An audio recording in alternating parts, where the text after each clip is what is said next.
in your Facebook app on there saying you can't do it to keep track of what chapters. Hey guys, hopefully you guys can see me. Let's see if it's live or not.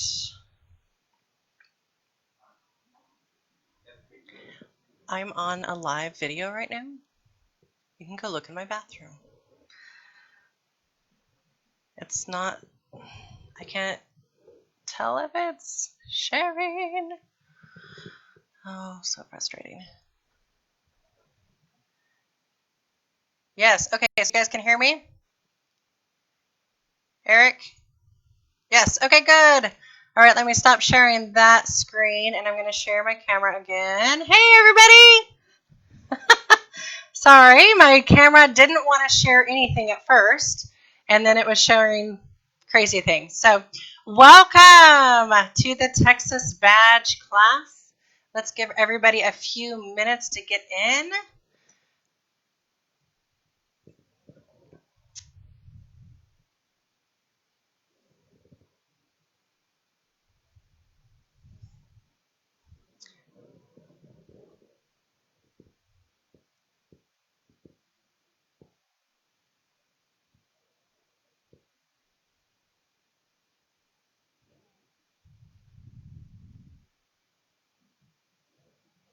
All right, so I am Program Ranger Shay, and I'm also the camp director out at Camp Tom Wooten for Capital Area Council, Boy Scouts of America. Today we are going to do a class about the Texas Badge. So I'm doing something new today, and maybe that's why I got kind of messed up at the beginning, but I'm gonna share my screen with you, and so let's see if that works. Let me get rid of my camera. That didn't work. Go down. All right. Here we go. I'm going to share this Prezi I made with y'all. All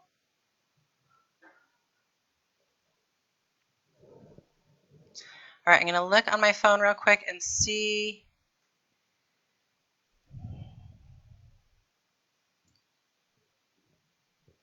Hopefully I am not recording nothing. Let me pop back real quick over to my Facebook. Okay.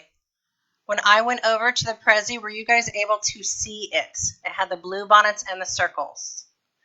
I'm looking for somebody to say yes, they saw it, and then I'll pop back over. Want to make sure it's working and I'm not just talking.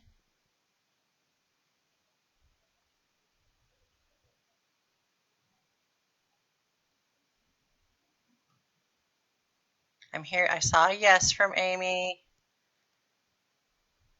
No from Laura. Yes. Okay, awesome. I'm going to keep going. Here we go. So,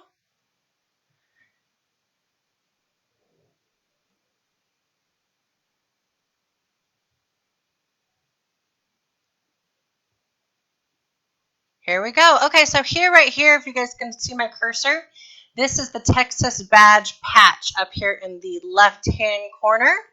That is what the patch will look like. That's something that you can put in your temporary pocket on your Cub Scout uniform or on a red vest or on a blanket, things like that. Okay. So here are all of our requirements that we're going to cover today during class, and then we'll talk about homework. So our very first thing we're going to learn about is the state symbols.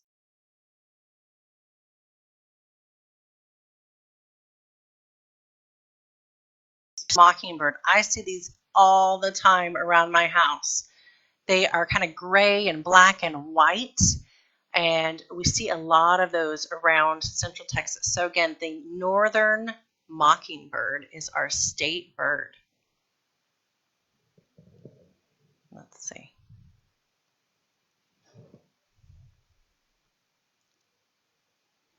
Now we're going to go to our state flower. These are what are blooming right now. All over, they're starting to kind of go out, I've noticed, is our beautiful Texas bluebonnet. It is named that way because the little Each blossom kind of looks like a lady's bonnet or a lady's hat, and it's blue, so a blue bonnet.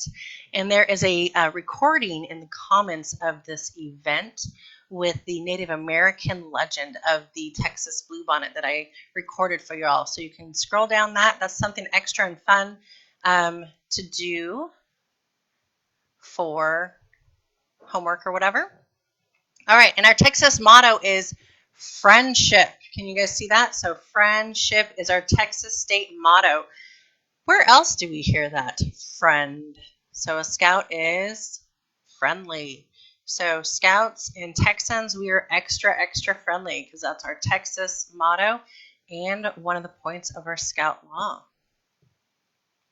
All right, are you guys ready? We're going to listen to our song. This is Texas, Our Texas. This is like our state song, and we are supposed to listen to that. So here we go.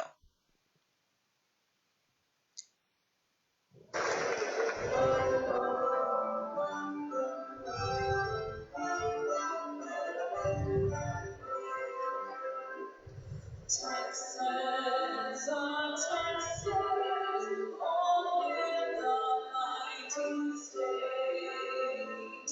Texas, oh Texas, so wonderful, so great. I'm on a live video right now.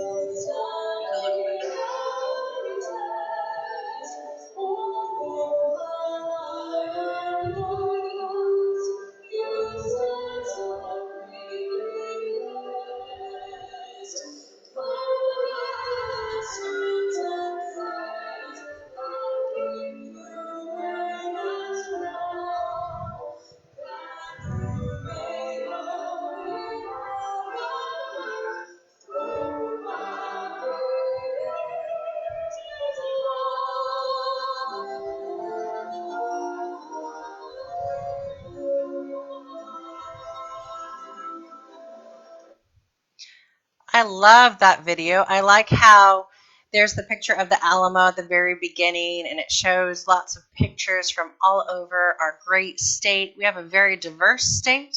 We've got mountains and valleys and plains. We have pine trees and cactus and all sorts of beautiful things in our state. Oh, nope, let's not do it again. Let me figure out how to keep going. Here we go. So now we're supposed to also learn about a famous Texan. Okay, so our famous Texan is Sam Houston, and this is homework, y'all. When you go after class, or maybe you've already watched it, and that's okay. If you've already done it, then you did it pre-work instead of homework. In the comments of this event is a story that I am reading, Program Ranger Shay. I'm in front of Fort Houston. So look for the video. I believe it's at the very bottom of the comments. And I'm going to read you the story of Sam Houston so you can learn a little bit about a famous Texan. So that is homework. We're not going to do that right now. All right, our Texas flags. Y'all ready? We're going to learn some about our Texas flags.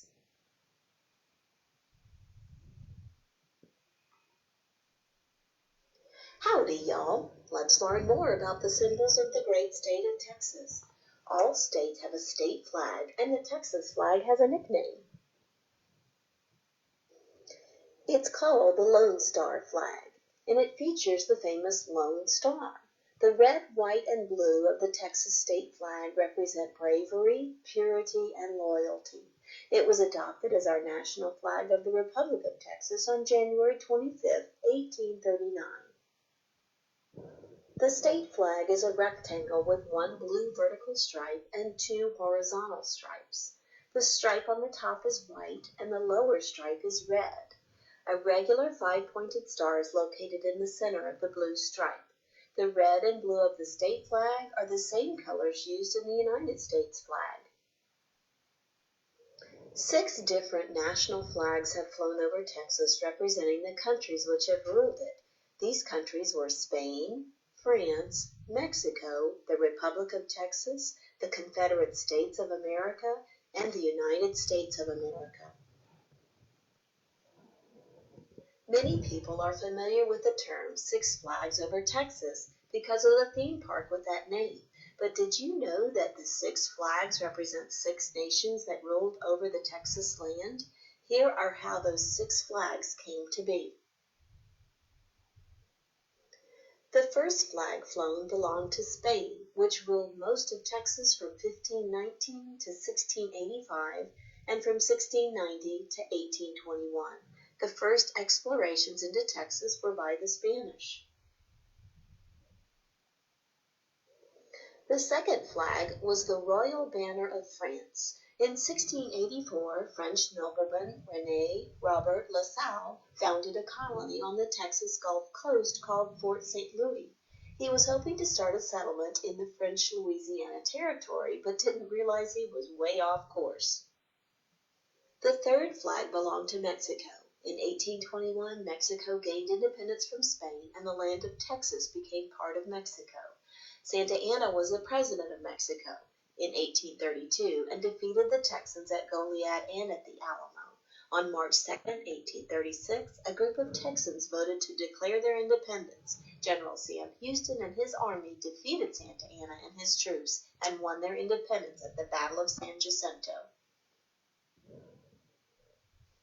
The fourth flag belonged to the Republic of Texas. The Republic of Texas enjoyed nearly 10 years of independence. It was during this time that Texas developed its unique heritage and traditions.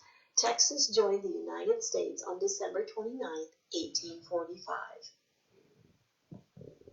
Old Glory, the United States flag, was the fifth flag to fly over Texas from 1845 to 1861. The flag was flown again from 1865 to the present day. For a short time during the Civil War, a Confederate flag was flown. The Republic of Texas was almost out of money and in fear of a Mexican invasion, so they asked to join the United States. The U.S. government accepted, and Texas and all its land became part of the United States.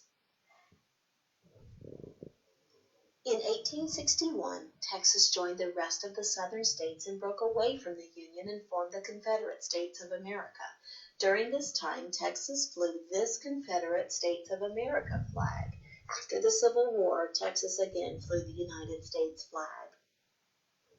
Because of Texas's one-time status as an independent country, the Texas flag is the only of the 50 state flags that can be flown at the same height as the U.S. flag.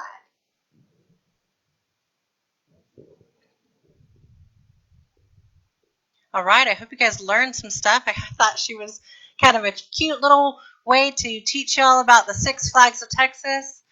And we're going to be doing some homework. I'll go over that at the end of class about our Six Flags of Texas. And next time y'all are possibly at Six Flags up in Dallas or San Antonio, then you can remember that Six Flags is not just a theme park, but it represents the 6 flags that have flown over our great state. No? Oh. All right, let's go over to our local Indians. Our local Indians are the Tonkawa Indians. Can you guys try and say Tonkawa? So the Tonkawa Indians, they are known to have been in central Texas and also up in Oklahoma. And the Tonkawa Indians were hunters and gatherers. So these Tonkawa Indians migrated or moved around a lot. They followed the buffalo and the white-tailed deer and whatever berries and nuts and things like that. But mostly they ate meat, lots and lots of meat. And so they didn't stay in one place because the animals didn't stay in one place. So the Tonkawa were hunters and gatherers. They were not a farming group of people.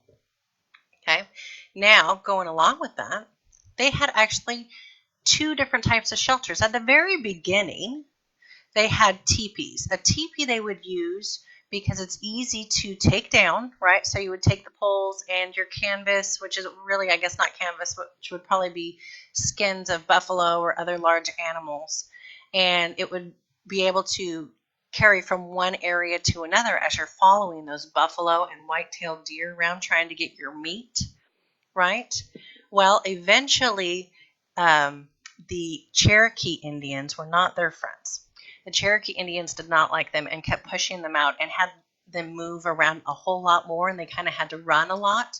So they were running away from the other tribe called the Cherokee. And they stopped using the teepees because they were kind of bulky and heavier to carry. And when they were able to stop and rest for a while, then they built brush shelters. So, oh, it paused? Let's see.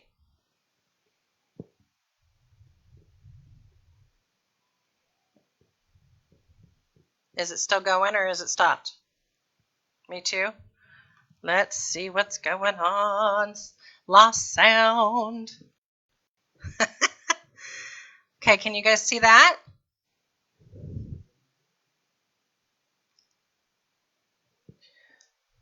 Just a minute. Let's see. Okay. Where did it stop, y'all? Did it stop at, it's kind of laggy? Well, lots of people are on the internet, and that's probably it. I'm guessing it stopped at the Native Americans. Can somebody type in for me where it stopped?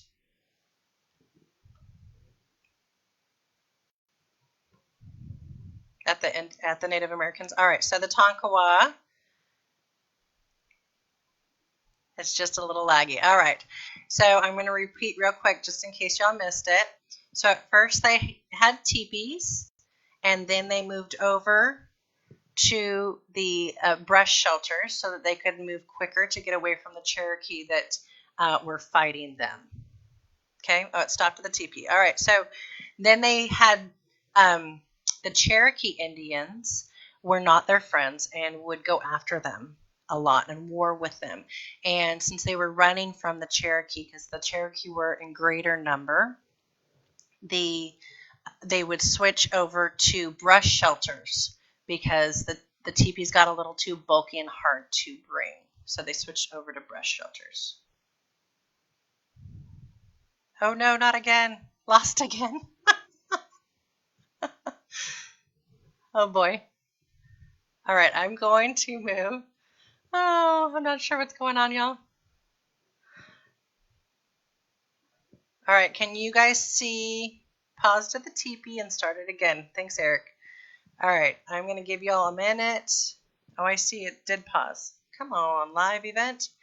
My guess is, everybody's doing school online and a lot of people doing Facebook Live's events. And so it is, yeah, I can see that it's stuck at the teepees.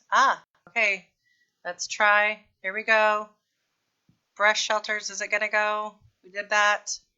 Friends. So the Native Americans, our Tonkawa Indians, were friends with the local settlers. They did not war against the local settlers. In fact, they helped the local settlers a lot. There is a story of them going with the Texas Rangers and going to fight against the Cherokee together. They actually had pictures of them and were known to be friends with our governors and were at our Texas Capitol. And so they were friends with our local settlers. So the Tonkawa Indians, for the most part, were good guys. All right, now we'll see if this will work. We're going to visit a historic place.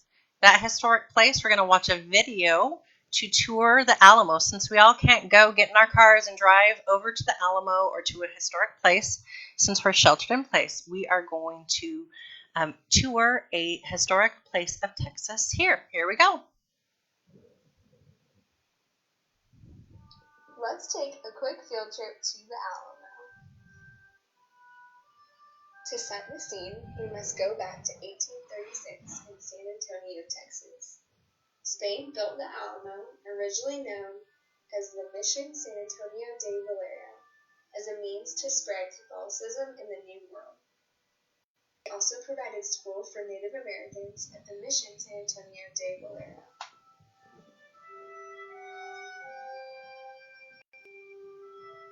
Later on, the Alamo became a fortress for the Texan army fighting for their independence from Mexico. The Alamo is important because in 1836, the Texans held off the Mexican army for 13 days. And though they lost the battle, it weakened the Mexican army beyond repair.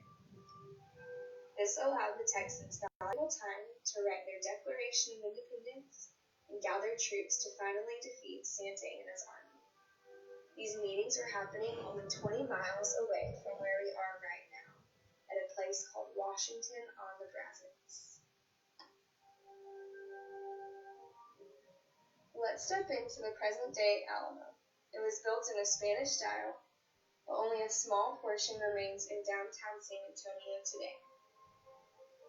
Today, when you visit the Alamo, you can see that there are remnants of living quarters, also known as barracks, and markets that once formed a large courtyard that still look like this. Notice how it is built by the San Antonio River so that they had access to water. Have you ever heard of Davy Crockett or William Barrett Travis or David Bowie? Personal belongings of men like these are viewable at Alamo today. Because of the sacrifice and bravery of these men, the Alamo has become the most visited and treasured place in the great Lone Star State.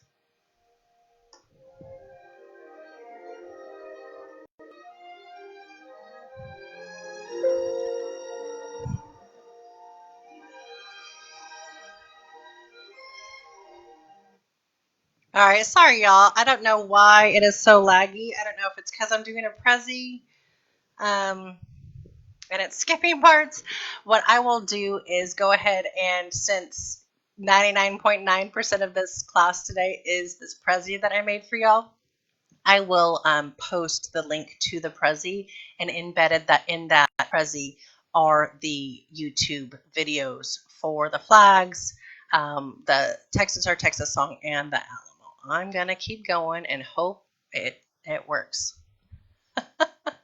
We're almost done. All right, we're to the part of homework. So if you have not yet, and it's all right if you haven't, because the videos just got posted a couple days early, if you will go and watch the video of me, Program Ranger Shay, I'm reading the book about Sam Houston at Fort Houston from Camp Wooten. All right, so that is found in this Facebook event, again, down at the end of the comments. Then I posted also in the comments a flag PDF. It is not great. I drew it. Okay. What you need to, that I put it in the discussion. So finish the drawing of the 6 flags. Okay. Just do your best. If you notice, my drawing is not great. I did some of the fleur-de-lis even upside down on accident for the French flag. So just do your best. And then there's also facts about each flag. And you will get those facts for the flag in that video in the Prezi about the flags, or you can Google them as well. Okay, so I made it a little bit easier. The requirement is to draw the 6 flags of Texas and to write out facts. And instead of drawing the whole flag, you only need to finish part of the flag. Okay. Once you have viewed this Facebook event and done the homework, then you will let your pack leader know that you have finished the Texas badge. I'm going to try something. Let's see if my camera comes up. All right. This is what I drew for y'all, and I created a PDF. Okay, so this is what you're going to look for to print. Again, it's not great, but it's something. I hope you guys enjoyed this class about our great state. I made sure and wore my cowboy hat, my Cub Scout bandana for y'all today. And I hope you learned something interesting about our state and are having fun doing scouts from home. I always have fun meeting with you guys. If you are not part of the Capillary Council Cub Scout Activities Facebook group, go ahead and join that. On this Saturday, I'm hosting a teddy bear picnic during lunch on Saturday at noon. We're going to read some stories about bears. We're going to bring our bears with us. It looks like maybe right now it might be raining, so it's okay if you do it inside. You don't have to have your picnic outside. Just bring your lunch and a way to watch the teddy bear picnic. I'm also going to share some facts about bears, as well as make sure that you go to www.bsacac.org/activities. That's where you can find all sorts of fun in-person events once we're all done with this stay-at-home order. For instance, this summer we're going to have lots of fun things, including a camp that I'll be running for the last 2 weekends in June. So I hope you all come to Family Campcation and come see me there. Then as well, next Friday, the 24th, look for an event. We're having a at-home camp out. So you can pitch a tent in the backyard. You can do a fort in your house. And we're going to make some armpit fudge. So look for the recipe for that. It's on that event. As well as our staff is going to come sing some songs. We're going to do some skits. And we have a special guest that I'll be posting on that event recording. So it's going to be pretty cool. I hope you guys are having lots of fun with all of our Catholic Area Council Cub Scout All 9 activities. Thanks, y'all. Have a good one.